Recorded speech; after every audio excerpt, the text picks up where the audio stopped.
Deseamos que el Dios de nuestra esperanza te llene hoy de todo gozo y paz en el creer, para que abunde en tu corazón la esperanza por el poder del Espíritu Santo. Te damos la bienvenida. Muy buenos días, familia, sean todos bienvenidos a la transmisión de Iglesia Online. Reciban de mi parte un fuertísimo y caluroso abrazo. Deseo que sea el Señor bendiciendo grandemente sus vidas en esta mañana, una mañana para adorar, para exaltar al Rey de Reyes, al Señor de Señores, para glorificar y proclamar el nombre de nuestro Dios, porque como dice la palabra, no hay otro Dios, ni hay nadie como nuestro Dios, nuestro Señor de poder, ese Rey de victoria que está sentado en el trono, que gobierna el universo con poder. Así que cómo no adorarle y cómo no exaltarle. Y yo te invito a que ahí donde estás puedas dejar por un instante de hacer lo que estés haciendo, lo que te distraiga, de darle ese primer lugar a Dios y este momento a Él en esta mañana. Amado Padre, te damos gracias. Gracias, Señor, por el privilegio que tú nos das de venir delante de tu presencia, de adorarte, de exaltarte, de bendecirte y de glorificar tu nombre. Hoy, Señor, queremos deleitarnos en tu presencia, queremos glorificarte y queremos honrarte con todo nuestro ser. Te damos el honor, la magnificencia, el poder es tuya, Señor. Cuán hermoso eres tú, oh Dios. Recibe, oh Dios, hoy nuestra adoración y prepara nuestros corazones para adorarte en espíritu y en verdad, y que sea tu presencia moviéndose, paseándose y obrando en nosotros.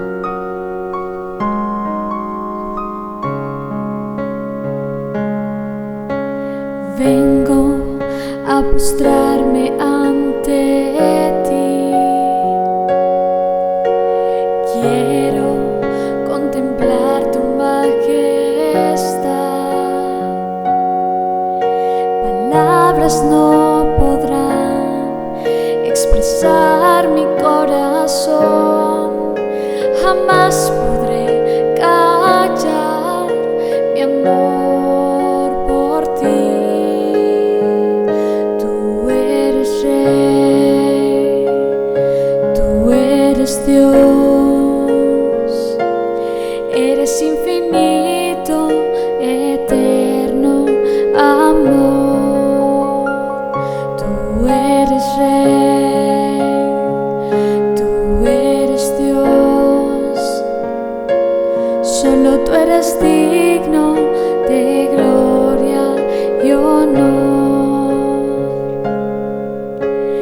Vengo a postrarme ante ti. Quiero contemplar tu majestad. Palabras no podrán expresar mi corazón. Jamás podré callar mi amor por ti. Tú eres Rey, tú eres Dios, eres infinito, eterno amor. Tú eres Rey, tú eres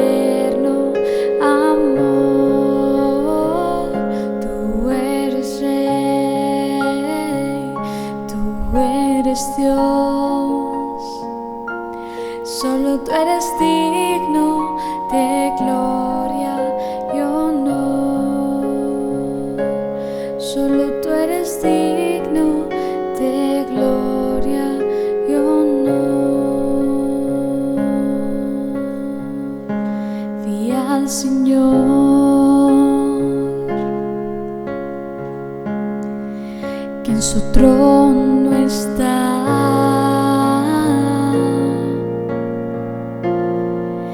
vestido en gloria, exaltado es, y el templo él cubrió con su manto, y los ángeles cantaron a una sola voz: tú eres santo, oh tan santo, tú eres santo, mi Señor. Vi al Señor que en su trono está,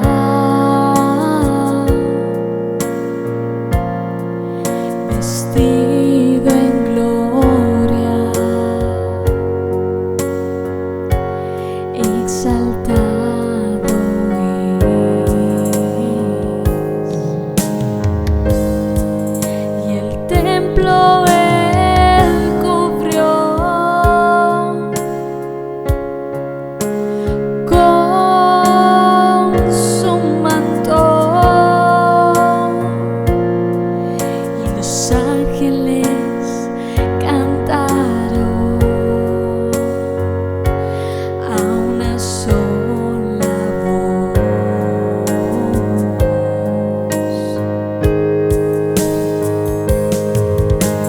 tú eres santo,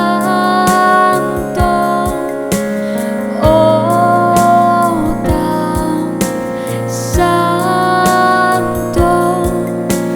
tú eres santo, mi Señor.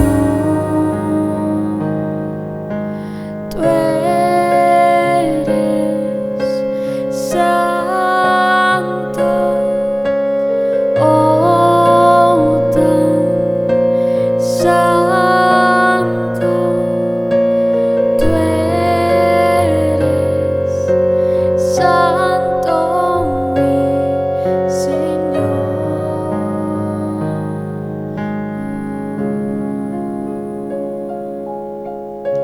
Tú eres santo, Señor, y no hay absolutamente nadie que se compare a ti, Señor. Y aun cuando tú eres santo, justo, aún, Señor, tú fuiste más allá de nuestra condición, y siendo pecadores, Señor, diste la vida de tu Hijo, de Jesús, por nosotros, para que hoy tengamos redención, libertad y vida eterna en ti. Gracias, Señor, por ver mucho más allá de nuestros errores y de nuestras fallas.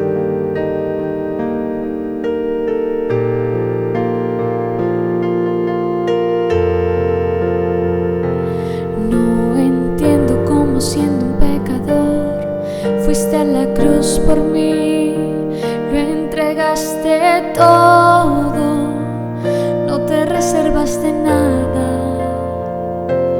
Conociendo la maldad que había en mí y todos mis errores, no me rechazaste, sino que me abrazaste. Diste tu sangre por mí, diste tu vida por mí, lo diste todo por mí, mi Jesús.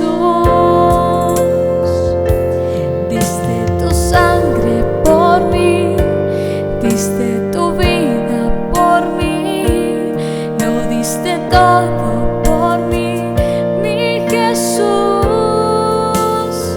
porque tu amor es alto,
hacías por mí.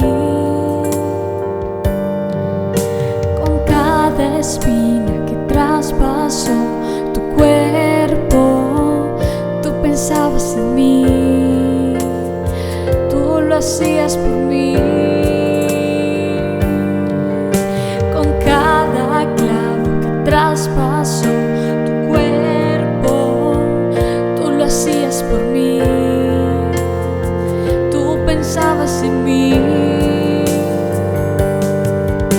Con cada espina que traspasó tu cuerpo, tú pensabas en mí, tú lo hacías por mí.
Adoramos, Señor, y te damos gracias porque podemos llamarnos hijos tuyos gracias a ese precio tan alto que tú pagaste por nosotros. Gracias, gracias, Señor, porque ya no somos esclavos del pecado, esclavos del temor. Ahora somos hijos libres. Tenemos libertad a través de tu Hijo y hoy podemos sentir tu gozo, tu presencia y disfrutar de tu paz. Hoy puedo danzar con libertad, porque soy su hijo, porque soy su hijo. Hoy puedo danzar con libertad, porque soy amado, porque soy amado. Iglesia, canta al Señor con todo tu corazón.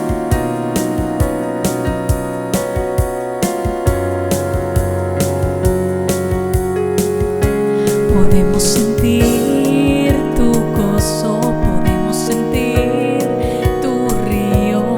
Hay sanidad en las aguas, queremos danzar.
por su sangre,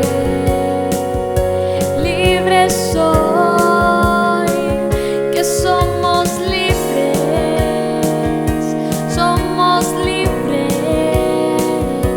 por su sangre, libre soy, libre soy. Somos libres por tu sangre. Te agradecemos, Señor, te pedimos que llenes de gozo, de alegría y de paz nuestros corazones. En Cristo Jesús. Amén y amén. Muy bien, familia, doy la bienvenida a todas las personas que se están conectando hasta este momento. Deseo que sea el Señor bendiciendo grandemente sus vidas. Quiero invitarte a que les me gusta esta transmisión, a que la compartas con toda tu familia, amigos, que asimismo, si aún no te has suscrito a nuestro canal, te suscribas, les clic en la campanita y en la palabra todas para que te lleguen todas las notificaciones del contenido que estaremos publicando. Recuerda también dejarnos tu comentario, lo que Dios hoy va a hablar a tu vida. Y de esta forma te invito también a que si aún no nos sigues en nuestras redes sociales, vayas y nos sigas. Estamos en Facebook como Semilla Reino Iglesia Cristiana y en Instagram como Semilla de Reino. De esta forma te invito a que prepares tu corazón para la palabra que Dios tiene para tu vida.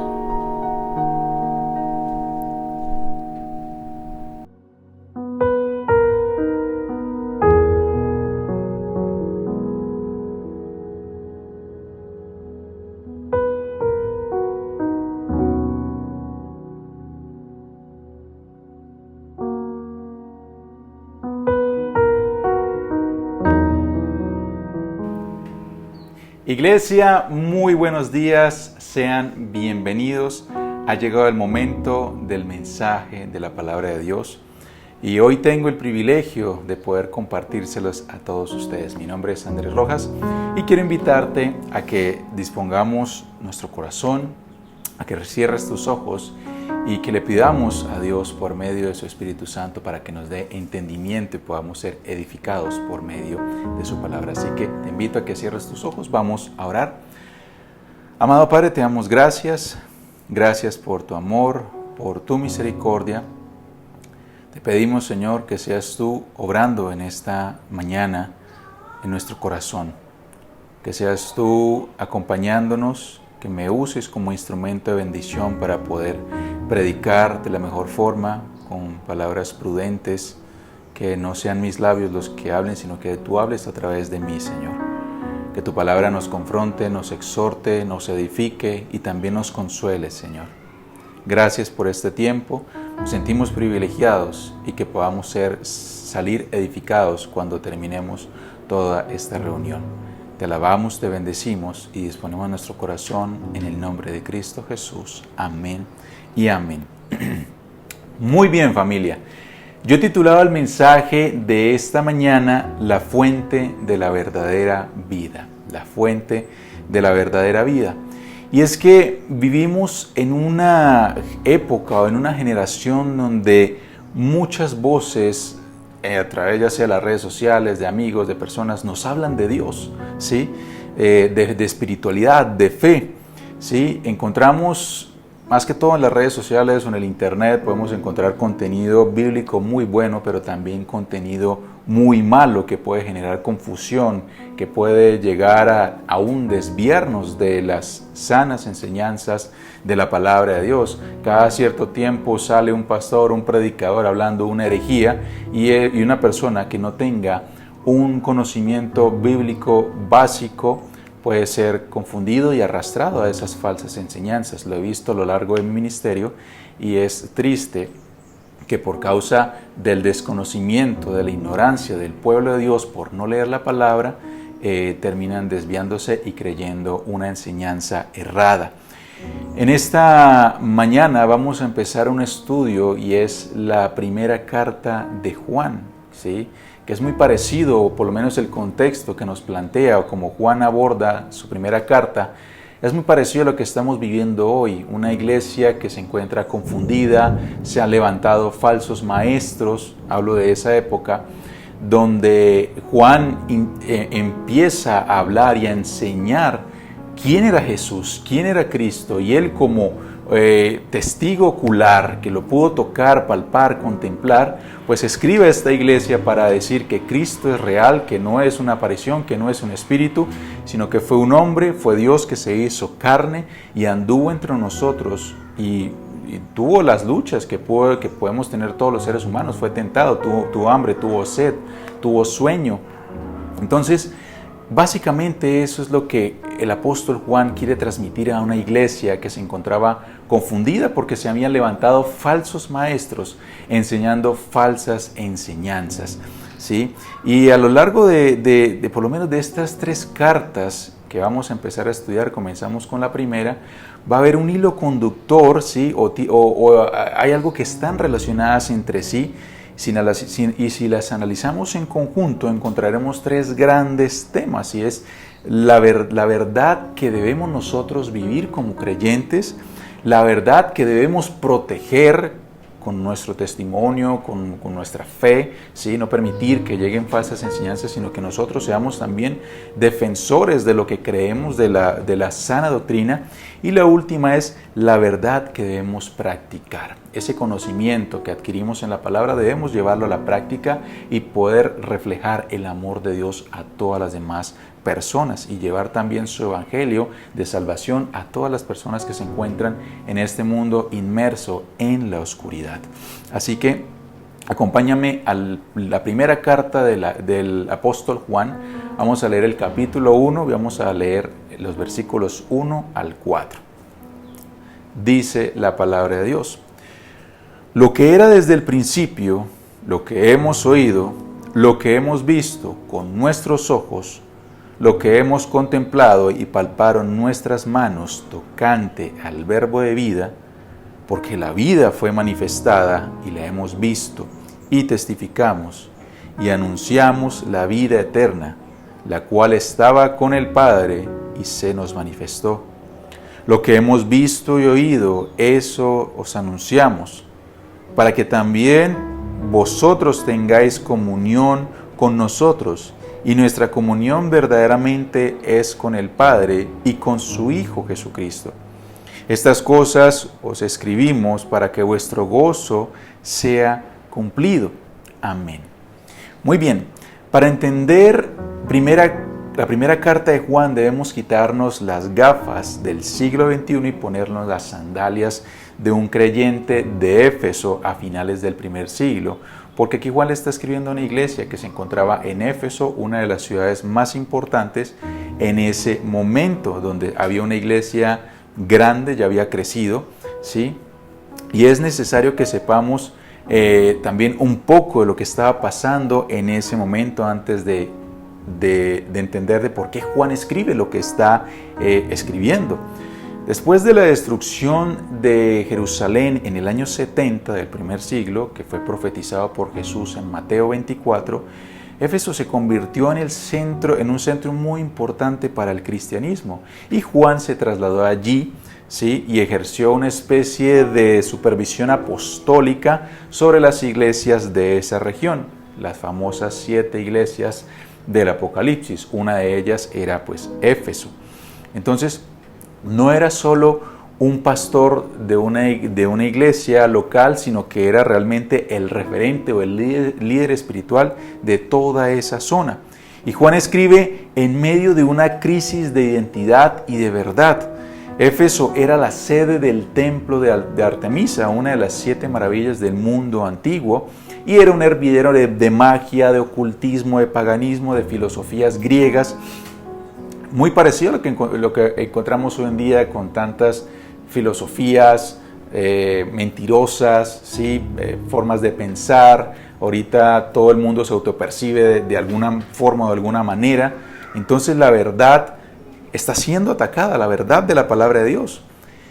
Y volviendo aquí, Juan pastoreaba en un lugar donde la presión era extrema, el paganismo que estaba alrededor, pero también había una presión interna que eran las falsas filosofías o las falsas enseñanzas que eran constantes dentro de la iglesia.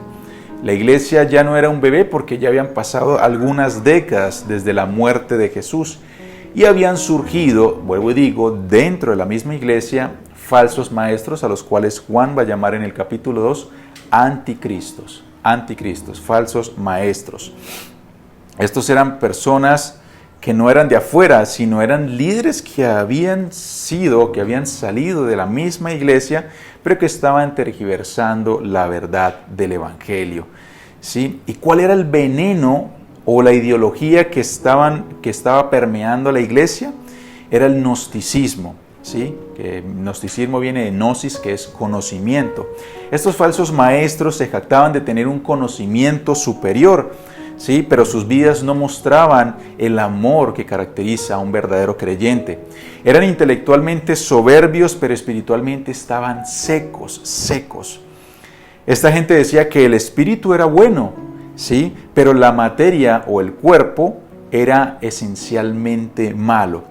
¿Cuál es el problema teológico aquí con esta idea de pensar que el espíritu es bueno pero el cuerpo es malo? Que si la materia es mala, entonces Dios, que es espíritu, nunca se habría ensuciado, ¿sí? Vistiéndose de carne humana. Y esto dio lugar a dos errores que Juan combate frontalmente contra estos maestros, ¿sí? Ellos decían que Jesús no tuvo un cuerpo corporal, sino que era una especie de fantasma o de ilusión, o apariencia espiritual, ¿sí? Decían que el Espíritu de Cristo, esta es la otra enseñanza, que el Espíritu de Cristo descendió sobre Jesús en su bautismo, pero lo abandonó antes de morir en la cruz. ¿Y por qué esto es un error? Porque hay muchos pasajes que hablan de la divinidad corporal de Jesús. Para poner dos ejemplos, en Mateo 1:23, en el nacimiento de Jesús, el evangelista cita la profecía de Isaías que cuando que de una virgen iba a nacer un bebé y su nombre sería llamado Emanuel, que significa Dios con nosotros, ¿sí? No dice un hombre recibirá a Dios, sino que el mismo niño que iba a nacer de esa virgen era Dios con nosotros. También cuando el apóstol Pablo en la carta a los Colosenses describe a Cristo, ¿qué dice de él? Dice que en él habita corporalmente toda la plenitud de la deidad. No fue una vista temporal, ¿sí? Toda la esencia de Dios estaba en la persona de Jesús. Y si notamos la carta, parecía que tuviera un tono de urgencia, la carta de Juan, que tuviera un tono de urgencia, ¿sí? Por todo este mal que se estaba presentando en la iglesia. Ya que no vemos una salutación como lo podemos encontrar en las cartas de Pedro o de Pablo, que se dirige a una iglesia y dice a los santos que se encuentran en la iglesia de Corinto, o a los santos que se encuentran en la iglesia de Roma. No, aquí Juan aborda directamente el problema sin adornos, y él comienza su carta diciendo lo que era desde el principio. Esas son las palabras con las cuales él inicia.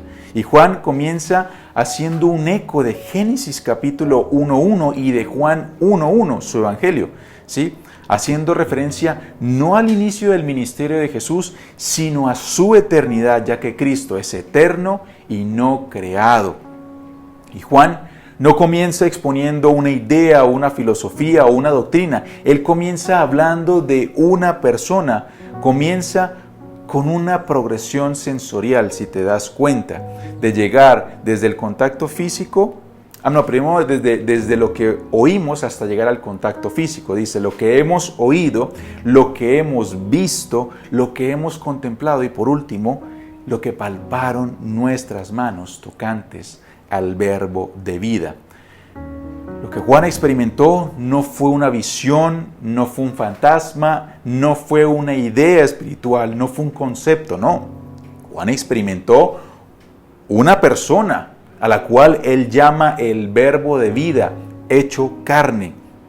O sea, Cristo es la vida. Juan en tan solo un versículo ya destruyó todo ese dualismo entre el espíritu y la carne, esas falsas enseñanzas que estaban minando la iglesia, que palidecen frente a la experiencia que Juan había vivido y que está registrado en su evangelio. Juan tenía toda la autoridad como apóstol y como testigo ocular de decir que lo que él está diciendo es real porque él lo vivió, él lo palpó, él lo pudo contemplar. Y aquí Juan no está diciendo que la vida es un concepto o que la vida eterna es una idea de un filósofo griego. No, la vida eterna es una persona y esta persona se reveló al mundo para traer salvación. La palabra que Juan usa para palpar es la misma que Lucas usó cuando Jesús le dijo a sus discípulos después de haber resucitado. Eso lo encontramos en Lucas 24:39, cuando Jesús dice estas palabras: miren mis manos, miren mis pies, que yo mismo soy. Palpen y vean, porque un espíritu no tiene carne ni huesos, como yo los tengo. Y esto me lleva al primer punto de esta mañana, de este mensaje. La verdadera vida no es lejana ni imaginaria. La verdadera vida es personal. Es personal. La fe cristiana no se basa en una historia épica o cuentos de hadas, como la podemos encontrar en los libros, ¿sí?, o en las novelas, sino es una realidad concreta. Y Juan no habla como alguien que escuchó rumores, sino como un testigo que estuvo ahí cerca de Jesús y lo llegó a tocar y comió con él. Muchas veces los creyentes viven como si Cristo fuera una persona o un ser lejano o una idea lejana, inalcanzable o solo accesible en momentos especiales. Pero Juan nos recuerda que Dios decidió hacerse cercano. El Dios que creó los cielos y la tierra se hizo visible y accesible en una persona. Cuando llegan las pruebas de la vida, nuestra fe tiende a debilitarse o nuestro corazón tiende a enfriarse y tendemos a pensar que Dios se ha olvidado de nosotros. Sin embargo, este versículo nos dice lo contrario. Dios se acercó primero. ¿Por qué? ¿Por qué Dios se acercó primero? Porque Él entró en nuestra historia, caminó entre nosotros, se dejó conocer, se dejó tocar. La distancia nunca fue el plan de Dios. Si tú lees el Antiguo Testamento, tú te vas a dar cuenta todas las veces que Dios intentó acercarse al pueblo de Israel para que le conocieran. Y hay un pasaje que ahorita viene a mi mente cuando Dios dice que el que quiera jactarse o el que quiera sacar pecho o enorgullecerse, que se enorgullezca en conocerme y en entender que yo soy el Señor. Eso lo dice el profeta Jeremías.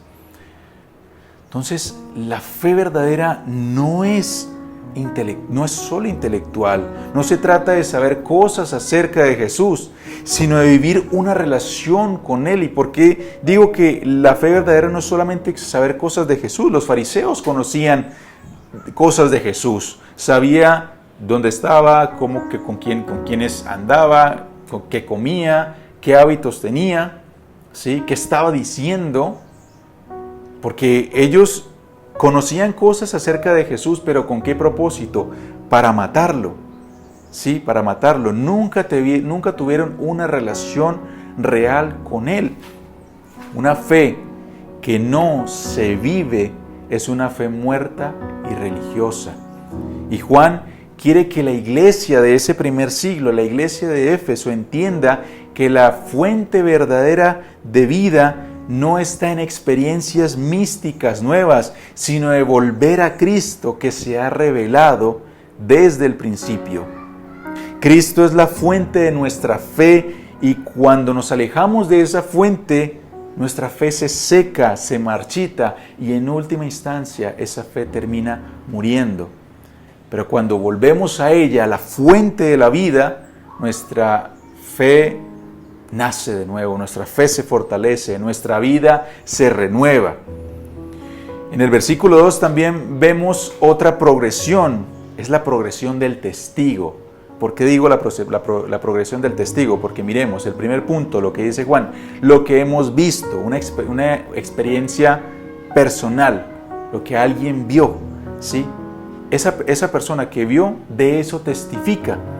Una evidencia legal, lo irrefutable, los hechos concretos. Cuando un juez llama a un testigo, pues le va a pedir qué fue lo que usted vio, qué fue lo que usted vivió, ¿sí? Y por último, esos hechos son anunciados. Eso es lo que dice Juan. Lo que yo vi, eso testifico, y eso que testifico, eso es lo que yo anuncio. Cada creyente de toda época, de cada siglo, debe pasar por estos 3 pasos. Un verdadero creyente no se puede llamar cristiano si no ha tenido un encuentro verdadero con Jesucristo, ¿sí? El testimonio, primero nuestro testimonio, el testimonio que nosotros tenemos de haber tenido esa experiencia con Jesús. ¿Qué más testimonios podemos ver? El testimonio de la palabra de Dios, que está escrita, ¿sí? El testimonio de los profetas, el testimonio de los apóstoles. Todo eso lo podemos encontrar en su palabra, que ha durado alrededor de más de 2000 años y que ha sido muchas veces atacada, silenciada, pero la palabra siempre sigue vigente. Y todo creyente está llamado a anunciar esa vida eterna que está en Jesucristo. ¿Sí ves los 3 pasos? ¿Sí? Mi testimonio personal, esa experiencia, debo yo también transmitirla. Y hoy en día no nos libramos de falsas enseñanzas que se puedan camuflar o confundir en la iglesia, ¿sí? Por eso necesitamos crecer en la palabra, ¿sí? En este verso, en el versículo 2, un argumento fuerte para aquellos que dicen que Jesús es el Padre, como por ejemplo los Jesús solos, cuando vemos en este versículo que hay una distinción entre 2 personas, que el Verbo estaba con el Padre, el Hijo Eterno estaba con el Padre desde el principio. Y así podemos encontrar otras enseñanzas, como los testigos de Jehová, que dicen que Jesús no es Dios, pero es el Hijo de Dios, haciéndolo como un Dios menor o un Dios pequeño. No. La verdadera enseñanza, la sana doctrina, el verdadero cristianismo por más de 2000 años ha creído en un Dios verdadero, ¿sí? Que se manifiesta en 3 personas, o que se ha revelado en 3 personas: el Padre, el Hijo y el Espíritu Santo, ¿sí?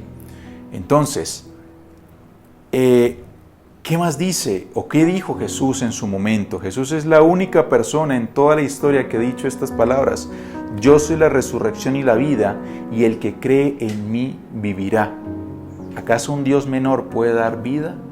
No, ¿verdad? Solo Dios, el Dios de la vida, puede dar vida. ¿Qué es lo que Juan está diciendo? Tener vida eterna no es esperar a morir para ir a un lugar y vivir eternamente.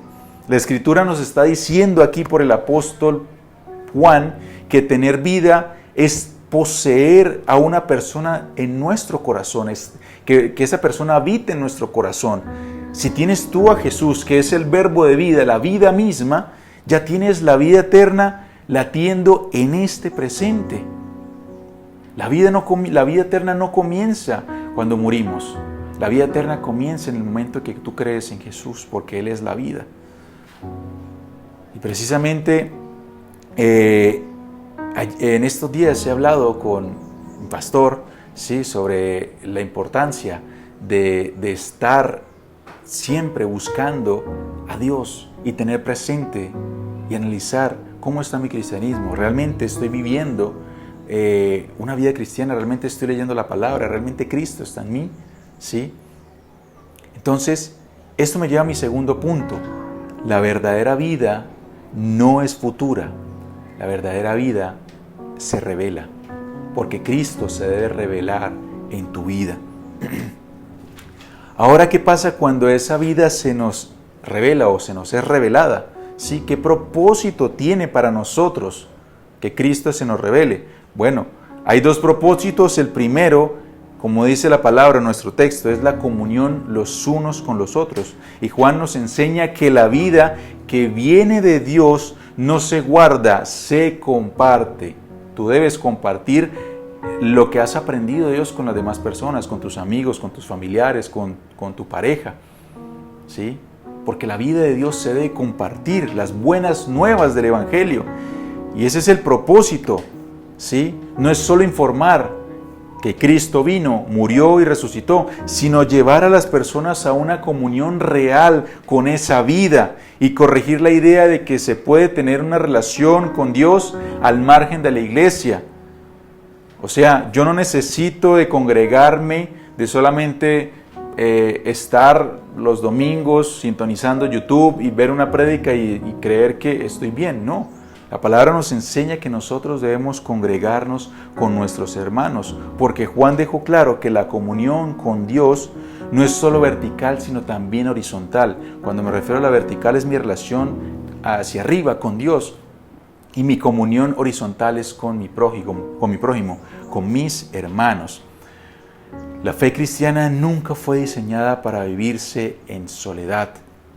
Cuando alguien dice, yo creo en Dios, pero no necesito a la iglesia, en realidad está desobedeciendo a Dios y diciéndole a Dios que es mentiroso, ¿sí?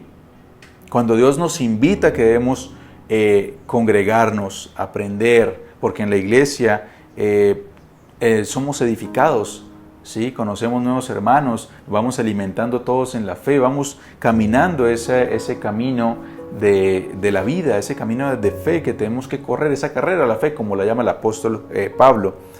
Entonces, Juan no dice, para que tengáis comunión conmigo, el texto lo dice. Juan no dice, para que tengáis comunión conmigo, sino con nosotros, ¿sí? La comunión cristiana no gira alrededor del líder, del pastor, sino de Cristo mismo, que es compartido entre todos los hermanos, entre todo su cuerpo. Cuando Cristo es el centro, la comunión en una iglesia fluye, hay amor, hay comprensión, hay consuelo. Pero cuando Cristo es desplazado en una iglesia, ¿sí?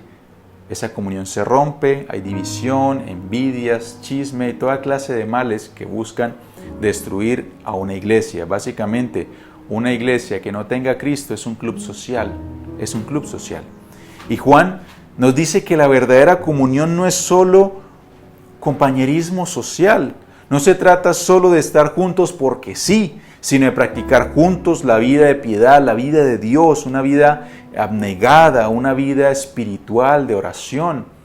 Yo voy a una iglesia para buscar de Dios, para tener comunión con Él, pero también para tener comunión con mis hermanos. Entonces, ¿qué se practica más en una iglesia? Aparte de la oración, de la lectura de la palabra, el consuelo. ¿Cuántas veces uno no llega a la iglesia y de pronto a un hermano decaído y busca consolarlo? O también la corrección, cuando vemos a algún hermano que está infringiendo una falta y se le llama la atención con base en lo que está escrito en la palabra. También la restauración. He visto muchas familias restauradas cuando van a la iglesia, ¿sí? Y también animarnos los unos a los otros a seguir adelante esta carrera de la fe, que sabemos por lo que vivimos que estamos bombardeados de falsas enseñanzas, de tentaciones, de desánimos, de pruebas de la vida, tantas cosas que pueden desanimar al creyente para no seguir corriendo, ¿sí? Entonces la fuente de la verdadera vida no solo nos reconcilia con Dios, sino que también nos reconcilia entre los hermanos, porque se debe vivir el amor, la comprensión, la unidad. Y cuando la comunión se restaura, la iglesia deja de ser un lugar de visita, como aquellos hermanos que van de iglesia en iglesia, ¿sí? Pero no se congregan en una iglesia local donde puedan dar raíces y dar fruto, ¿sí? Hay hermanos que se la pasan de iglesia en iglesia y eso no está bien. Entonces, la palabra que Juan usa para comunión es koinonía, es la palabra griega, que significa participación y una vida compartida. No existe comunión con Dios fuera del testimonio apostólico. Por eso Pablo en la carta de Éfeso, curiosamente también, él les dice que el fundamento de la fe cristiana es el fundamento de los apóstoles y de los profetas, ¿sí? Y él dice que seamos edificados, eso está en Efesios 2:20, dice, edifíquense sobre el fundamento de los apóstoles y los profetas, siendo la principal piedra del ángulo Jesucristo mismo. Si nosotros no tenemos como fundamento las enseñanzas de los apóstoles y de los profetas que se encuentran en la palabra, corremos el riesgo de que entren falsas enseñanzas y minen a la iglesia. Por eso es necesario tener una buena comunión vertical con Dios para poder tener buena comunión horizontal con nuestros hermanos. Debemos leer la palabra, seguir creciendo, conocer las doctrinas fundamentales del cristianismo para que no nos engañen. ¿Y cuál es el segundo propósito? El texto nos dice, para que el gozo en nosotros sea cumplido. Como dice el versículo 4, estas cosas os escribo para que vuestro gozo sea cumplido. Y esto me lleva al tercer punto.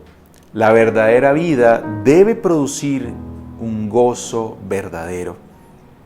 Dios no está en contra de que nosotros busquemos el gozo en nuestra vida, de que sintamos paz, alegría, gozo, ¿sí? El problema es que muchas veces encontramos gozo en los lugares equivocados, ¿sí? Y cuando bebemos de fuentes equivocadas, el gozo siempre es incompleto, frágil y pasajero. Juan y toda la palabra no promete ausencia de problemas. Esa es una realidad. Tú puedes creer en Jesús y las pruebas van a seguir. Vendrán tentaciones, vendrán quebrantos. Jesús mismo dijo, en esta vida vamos a tener aflicción. Pero si tú tienes el gozo que solo puede dar Jesús, podrán venir circunstancias difíciles, pero tú podrás tener ese gozo, esa paz en medio de la tormenta. ¿Por qué? Porque Cristo da esa paz, como Él dijo, yo no doy la paz que da el mundo, yo doy la paz, una paz que solamente yo puedo dar, una paz que sobrepasa todas esas pruebas de la vida, esas tentaciones, ¿sí? El gozo pleno es el resultado natural de una vida que bebe constantemente de Cristo y de su palabra, que es la verdadera fuente de la vida. La Biblia no nos llama a una fe apagada, sino a una fe viva, profunda y llena de gozo en el Espíritu Santo. El gozo no niega el dolor ni los problemas, pero sí los supera. Porque todos vamos a vivir situaciones, pero si tenemos el gozo de Dios, vamos a enfrentarlos con fe y a salir victoriosos. Por eso el llamado de este mensaje es claro. Vuelve a la fuente. Vuelve a la fuente de vida, aquel que da el gozo verdadero, ¿sí? No a una emoción pasajera, no a una experiencia, sino a Cristo mismo, que es la fuente. Cuando Cristo vuelve a ocupar el centro de tu vida, tu gozo o el gozo que Él da en tu vida no se hace esperar, ¿sí? Y que lo digamos todos aquellos que le hemos fallado a Dios en cualquiera de nuestras áreas de nuestra vida. Todo aquel que es cristiano y que le ha fallado a Dios siente la culpa porque el Espíritu Santo habita en nosotros y cuando le fallamos nos sentimos mal. Pero ve tú a tu cuarto, encerrado tú solo con Dios, pídele perdón, arrepiéntete y verás que esa culpa, esa carga del pecado ya no está. ¿Por qué? Porque Él nos da la fortaleza para seguir adelante y lo que nos quita, esa carga es quitada y nos da el gozo para seguir adelante. Así que, ya para concluir, Juan cierra esta primera parte de la carta con una verdad poderosa. Cuando Cristo es conocido, cuando Cristo es anunciado y vivido en comunión, el resultado inevitable es un gozo completo, un gozo que se sostiene, que nos fortalece, que nos da vida en medio de los tiempos difíciles. Este pasaje también nos recuerda que cuando nos alejamos de la fuente, nuestra alma comienza a secarse, ¿sí? Podemos seguir asistiendo a la iglesia, seguir sirviendo, seguir creyendo, pero por dentro algo se apaga. Solamente vamos por religiosidad, por costumbre, porque sí, hoy es domingo, hay que ir a la iglesia. No, el llamado en esta mañana es a tener una fe viva, ¿sí? A que Cristo realmente nos llene y que nos ponga ese fuego para que nosotros podamos hablar de Él, que tengamos esa pasión por las almas, ¿sí? Y muchas veces no sentimos eso, es porque nos desconectamos de la fuente que es Cristo. Por eso el llamado de hoy no es hacer más cosas para Dios, sino a volver a Cristo. Si tú haces muchas cosas para Dios en la iglesia, Pero si tú has dejado de orar, de leer la palabra, no estás haciendo nada. Primero vuelve a la fuente. Deja que Él examine tu corazón, ¿sí? Deja que Él entre en tu vida, restaura tu relación con Él, restaura tu culto de adoración con Jesús. Y ya cuando te sientas restaurado, puedes volver a servir, ¿sí? Tal vez algunos necesitan volver a esa comunión, otros necesitan volver a su palabra, ¿sí? Otros necesitan de una oración sencilla y sincera, pero todos necesitamos volver a la fuente. No sé cuál sea tu lucha, no sé cuál sea la situación que estés atravesando, pero la invitación que nos hace en la palabra, no yo solamente soy un mensajero que trata de predicar fielmente, o por lo menos me esfuerzo para transmitir lo que el apóstol y lo que Dios quiere hablarte a tu corazón. Vuelve a la fuente, vuelve a Cristo y deja que esa vida eterna llene tu corazón para que te llene de gozo y puedas seguir adelante. Amén. Cierra tus ojos, vamos a orar. Amado Padre, te damos gracias. Gracias, Señor, por este mensaje, por tu amor y misericordia para conmigo, pero también para todos aquellas personas que nos están viendo por medio de nuestro canal, Señor. Haz la obra en ellos, consuélalos, que tu gozo esté en sus corazones, fortalécelos si están viviendo pruebas o dificultades. Ten misericordia y que seas tú obrando en nuestras vidas, Señor. Gracias por tu palabra y por el privilegio que nos das de poder ser instruidos, exhortados y consolados por ella, Señor. Ayúdanos a seguir adelante, correr esta carrera de la fe con pasión, con denuedo, con firmeza, con valor, y que podamos llegar a la meta, que es Cristo. Gracias, Señor. Yo te alabo y te bendigo, y bendigo a todos mis hermanos que nos están sintonizando, y que el único glorificado en esta mañana seas tú, Señor. Te alabamos, te bendecimos, en el nombre de Cristo Jesús. Amén y amén. Muy bien, familia, gracias por habernos acompañado hasta este momento. Si te ha gustado el mensaje, dale la manita me gusta. También te invito a que compartas este mensaje a todas las personas que puedas conocer. Y si no te has suscrito, también dale ahí en la campanita donde dice todas, para que te lleguen todas las notificaciones del contenido que posteriormente estaremos subiendo. Solo me queda decirte también que deja tu comentario, qué te gustó, qué aprendiste de este mensaje, porque esto nos ayuda a que el algoritmo de YouTube nos permita llegar a muchas más personas. Deseo que la paz, que el gozo y que la presencia del Espíritu Santo estén en cada uno de sus corazones. Así que nos vemos hasta la próxima. Que Dios les continúe bendiciendo. Gracias por acompañarnos. Si esta palabra ha edificado tu vida y deseas apoyar nuestro ministerio, puedes hacerlo a través de tu donación y compartiendo este mensaje.